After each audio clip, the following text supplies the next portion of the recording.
जी बिस्मिल्लाहिर्रहमानिर्रहीम, अस्सलाम वालेकुम रहमतुल्लाहि व बरकातुहू। मेरा नाम है डॉक्टर मोहम्मद मुज़म्मिल हसन। एक नए सेशन के साथ आपकी खिदमत में हाज़िर है। आज आपको कुछ रिकॉर्ड दिखाएंगे, इससे आपको कुछ अंदाज़ा होगा कि जब आप एनिमल परचेज़ करते हैं किसी अच्छे फार्म से तो कौन कौन सा रिकॉर्ड है जो आपके पास आपको उनसे लेना है, जो आपके पास होना चाहिए, या उस फार्म से आपको लेना चाहिए। देखिए, जब आप प्राइस देते हैं ना अपने एनिमल की और सेम प्राइस देते हैं जो आपके इम्पोर्टेड एनिमल्स की प्राइस है, तो आपको डाटा भी कम से कम पूरा का पूरा मुकम्मल मिलना चाहिए। अभी मेरे पास ये डाटा मौजूद है जी, ये आप देख सकते हैं। डॉक्टर साहब दिखा दीजिएगा, ये सारा का सारा डाटा जी।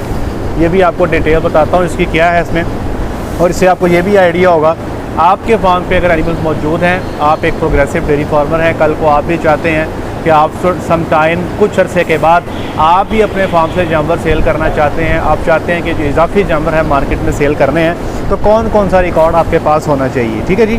तो ये जेके डेयरी फार्म से कुछ जानवर हमने परचेज़ किए थे, ठीक है जी, और ये उनका रिकॉर्ड ये साथ में लाजमी मिलता है जी। ठीक है, इसमें एक ये बच्चा है जी, ये बच्चे का रिकॉर्ड है, और ये जो रिकॉर्ड है ये सारी की सारी जो बच्चियाँ ख़रीदी गई हैं ड्राई प्रेगनेंट, ये उनका रिकॉर्ड है।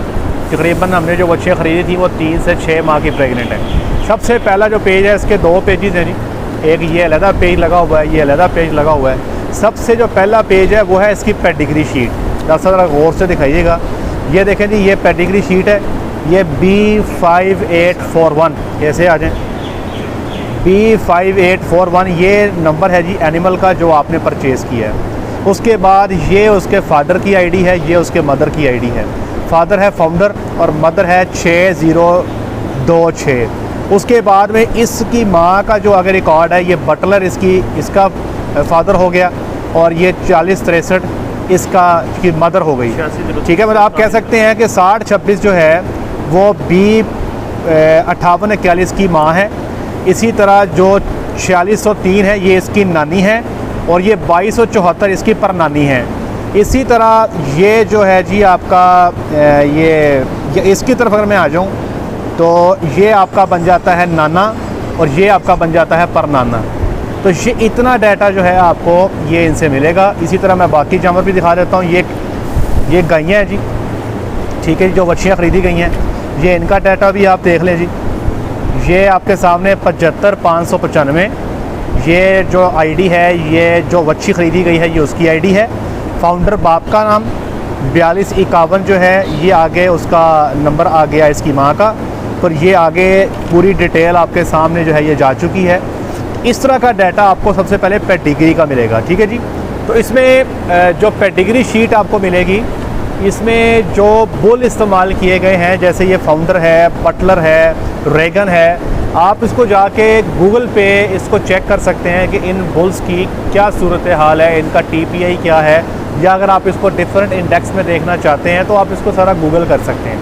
अच्छा, बच्चे में जो रिकॉर्ड आपको दिया जाएगा वो रिकॉर्ड क्या होगा जी, मैं बताता हूँ जी। जो बच्चे का रिकॉर्ड हमें दिया गया है, ये बर्थ डेट है जी इसकी 25/12/2020। ये मैं ADN पिक्चर खींच दूँगा डॉक्टर साहब, आप ADN में पिक्चर लगा दूँगा। जो आईडी है 25/12/2021, 18 महीने का लिया था, मेल है जी। इसकी माँ की आईडी 6026, और इसकी माँ का पहले सूबे का जो दूध है जी 13,198 लीटर है। मतलब 13,198 लीटर दूध दिया है, 305 दिनों में। बड़ा अच्छा खासा दूध है जी। और इनके पास जो रेट था जी, हमने ये जानवर परचेज़ किए हैं, मेरा ख्याल है कि हमें महीना ही हो गया, शायद महीना हो गया, 12 जून को। अच्छा, 12 जून को जी हम गए थे जानवर परचेज़ करने। तब जो रेट था इनका, 1 महीने का जो बच्चा है, 1 साल का जो बच्चा है जी 1,80,000 का, और उसके बाद जितने महीने ऊपर पड़ते जाएंगे हर महीने का ये 10,000 रुपया, ऐसे ही 10 ही था मेरा ख्याल है, 10,000 चार्ज करते हैं। तो ये 18 महीने का था, तो ये 2,40,000 का मिल गया। बड़ा रीज़नेबल रेट पे जो है ये बच्चा भी मिल गया था। डॉक्टर साहब बच्चा उठाइएगा जाके। अच्छा, उसके बाद मैं आपको ये दिखाता हूँ जी, बच्चा भी आपको दिखा देते हैं। अगर आप खरीदना चाहते हैं तो वहाँ पे अच्छे बच्चे मौजूद हैं जो ब्रीडिंग के काबिल हैं। ये आपके हर फार्म की ज़रूरत है, बच्चा फार्म पे होना चाहिए। रिपीटर्स जो हैं, वो जानवर जो टीके पे नहीं ठहरते, उनको आप बच्चे से लगवाएं तो आपको फ़ायदा हो जाता है। अच्छा, उसके बाद ये डाटा मौजूद है जी गायों का, जो बच्ची हम ख़रीद के लाए, ये उनका डाटा है। उसमें सबसे पहले तो ये पेडिग्री है जो मैंने आपको पहले दिखा दी है। इन बच्चों की जो वैक्सीनेशन अब तक हो चुकी है, सारा रिकॉर्ड मौजूद है। क्लॉस्ट्रीडिया की वैक्सीन हो चुकी, HS की वैक्सीन हो चुकी, FMD की वैक्सीन हो चुकी, कैटल मास्टर गोल्ड हो चुकी, ब्रुसेला हो चुकी, लंपी वैक हो चुकी, और ये बूस्टर डोज के साथ हो चुकी हैं। मतलब बूस्टर से मुराद कि आपने आज वैक्सीन करवाई है और 21 दिन के बाद आप इनकी दोबारा वैक्सीन करवाते हैं। अब इनके साथ मैं सिर्फ एक का रिकॉर्ड आपके पढ़कर सुनाऊंगा ताकि आपको ये पता लगे कि आपने भी अपने फार्म पे रिकॉर्ड जो है वो कैसे मेंटेन करना है, और आप जानवर परचेज़ करने जाते हैं तो आपके पास कौन सा रिकॉर्ड होना चाहिए। तो ये सबसे पहले तो 7595 इसका टैग नंबर है जी, और टाइप है साथ में, टाइप है BF, ये फ्रीजियन है जी, जेनेटिक्स है जी फ्रीजियन, और रजिस्टर ID इसकी जो है बर्थ डेट है 14/12/2020। अच्छा, अब इसमें सबसे पहले लिखा हुआ है जी 14/12/2020 को इसका वज़न है 32 किलो जब ये पैदा हुआ है, ठीक है जी। उसके बाद डेट वाइज इसका पूरा रिकॉर्ड है। 2/1 तारीख को ये हो जाता है जी 39 किलो का, 15/1 को ये हो जाता है 44 किलो का, 15/1 को फिर इसकी वैक्सीन कर दी जाती है क्लोस्ट्रीडिया की, 23/1 को वैक्सीन कर दी जाती है HS की, फिर 24/1 को इसकी डिसबर्डिंग कर दी जाती है, मतलब सींग उतार दिए जाते हैं, 30/1 को फिर इसको क्लोस्ट्रीडिया दिया जाता है, फिर 15/2 को इसका शेड की जो लोकेशन है वो चेंज कर दी जाती है, 16/2 को इसका वेट है जी 49 किलो, 3/3 को इसका जो वैक्सीन करवाई जाती है HS की। तो ये पूरा डाटा है, इसमें हर चीज़ मेंशन है। बच्चे का जब जब वेट हुआ वो मेंशन किया गया है, इस बच्चे को जब जब वैक्सीन लगी, ना सिर्फ वैक्सीन का नाम, उसका रूट किस जगह से लगी है वो सारा का सारा इसमें मेंशन किया गया है। और सबसे इम्पॉर्टेंट चीज़ ये है कि जब एनिमल को ब्रीडिंग में एंटर किया गया उसका वज़न भी है, यहाँ पर बाकायदा लिखा हुआ है एंट्री टू ब्रीडिंग हर्ड। तो मैंने ये डाटा लिखा हुआ है 364 kilo, 372 kilo, 369 kilo, 370 kilo, 361 kilo, 374 kilo, तो 350 किलो से ऊपर ही है जी। 350 से 400 किलो के अंदर जाके इन्होंने जानवरों को पहला टीका रखा है। अब ये मेरे पास एक सिंपल एग्जांपल है जी, इस एनिमल को 364 किलो पे ब्रीडिंग में एंटर किया गया और इसको 2 मार्च 2022 को सीमन रखा गया जी। सीमन का नाम है S डू इट, एस से मुराद सेक्स है जी, डू इट सीमन का नाम है, और टेक्नीशियन का नाम है जी MT, कोई उसका शॉर्टकट रखा हुआ है, कोई MT है। डोज है जी ½ cc, और टाइम ऑफ AI जो है AM। यहाँ पे जो आपके बड़े फार्म होते हैं ना जी, वहाँ पे तरीक़ेकार होता है इंसेमिनेशन का, दिन के टाइम और रात के टाइम।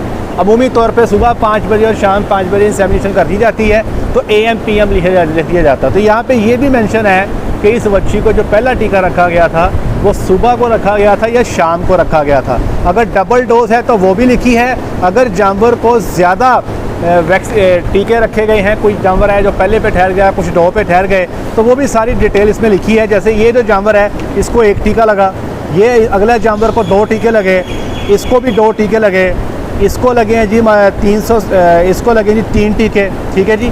तो ये सारा डाटा यहाँ पे मौजूद है। इसको भी 1 टीका लगा, इसको 2 टीके लगे, ठीक है जी। ये शहज़ादी को 6 लगे हैं जी, ठीक है। तो ये सारा डाटा अपने रियल फार्म के अंदर जो है, क्योंकि सॉफ्टवेयर इन प्लेस हैं, आपको हर चीज़ जो है प्रोवाइड कर दी जाती है। तो आप लोग अगर जब भी एनिमल परचेज़ करें तो डाटा जो है आपके पास एनिमल्स का ज़रूर होना चाहिए। जब आप फार्म से जानवर लेके निकल रहे हों, अच्छे फार्म से निकल रहे हो, तो वहाँ पे हर चीज़, हर इन्फॉर्मेशन, जैसे अब ये देखें ना जी, जानवर परचेज़ किए, ये सारी की सारी इन्फॉर्मेशन आ चुकी है। ये फ़ाइल हमारे पास मौजूद है। कल ये बच्चा देंगे तो इस फाइल को ही हम आगे बढ़ा देंगे, इसी पेडिग्री को हम आगे बढ़ा देंगे। कल को इनका प्रोग्राम बनता है कि एनिमल सेल करने हैं, तो इनके पास एक पूरी पेडिग्री मौजूद है जो ये फार्मर को दिखा सकते हैं, और ये डाटा आपके पास होना चाहिए। अब जैसे मिसाल के तौर पे ये जानवर है जी, इसको 6 टीके लगे हैं।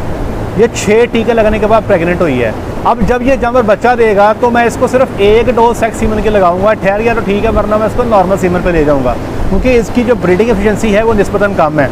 ये जानवर इसने 2 टीके लिए हैं, इसको मैं कम से कम 2 ट्राइयाँ सेक्स सीमन की ज़रूर लगाऊंगा, और इसको 1 टीका लगा है, इसको भी 2 ट्राइयाँ सेक्स सीमन की ज़रूर करूँगा। तो आपको ये आइडिया हो जाता है कि जो जानवर आप खरीद के लेकर आए हैं उनकी ब्रीडिंग एफिशिएंसी कैसी है।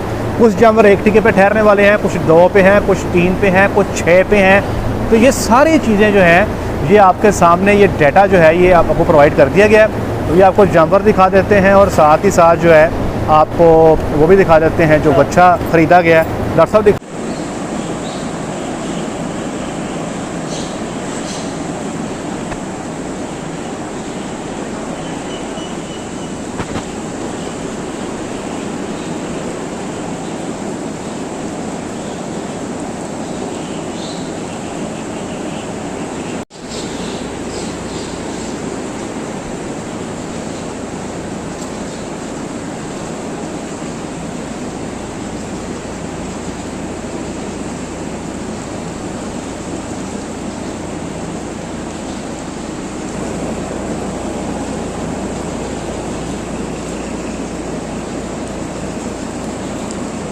जी आज के लिए इजाज़त दें। फार्मर के हक़ में दुआ कीजिएगा, हमारे हक़ में दुआ कीजिएगा। अल्लाह इनको हमारे लिए मुनाफा बख्श जो है वो साबित करे।